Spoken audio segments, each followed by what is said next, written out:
But I mean, there's a lot of passages out there, like we were talking about earlier, that are very interesting. A lot of prophecies that you don't see any other prophecy and any belief system out there that can parallel or be confirmed the way that it is with Christianity. I mean, like I was mentioning earlier, Psalms chapter 22, it says, "They pierced me through my hands and through my feet." This is speaking of the crucifixion of Messiah, obviously, but this was 400 years before the Phoenicians even invented the crucifixion. The Romans borrowed the crucifixion from the Phoenicians 600 years after they borrowed it from the Phoenicians. That's when the Messiah died on the cross. So 1,000 years before the Messiah died on the cross, before Christ died on the cross, this was prophesied in the Old Testament. Yes. So Psalms 22 mirrors the crucifixion event. There's only one explanation, two potential explanations. It either happened the way the Bible records it, or somebody fabricated the New Testament to make it match the crucifixion of Jesus Christ in Psalms 22, 1 through 18.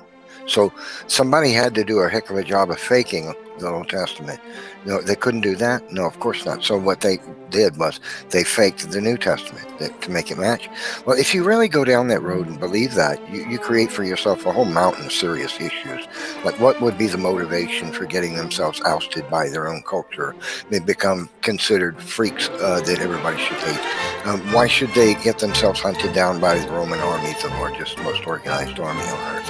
Why should they suffer and make them write a story that makes them look like scaredy cat buffoons and who deny Jesus and run like rats when the Roman soldiers come along? Right. See, it does not add up. Doesn't add up.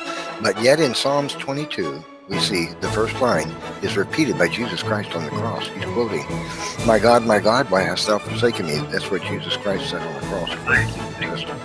Like, keep in mind that the Jews at the time, they looked at the disciples of Christ like they were dumb. They looked at them like they didn't understand the old teachings, or that they were heretics or blasphemers of the faith, because they didn't believe in the way that Christ taught. The way that Christ taught was not the way that they thought the Messiah was going to come. He turned everything around that a lot of people at the time thought how the Messiah was going to be coming. So you got to keep that in mind. It's not like he wasn't going with the flow at all. For everything that Christ did and said, there was a consequence of being ridiculed, being attacked, and we all know he's dead, or he died, right? So, I mean,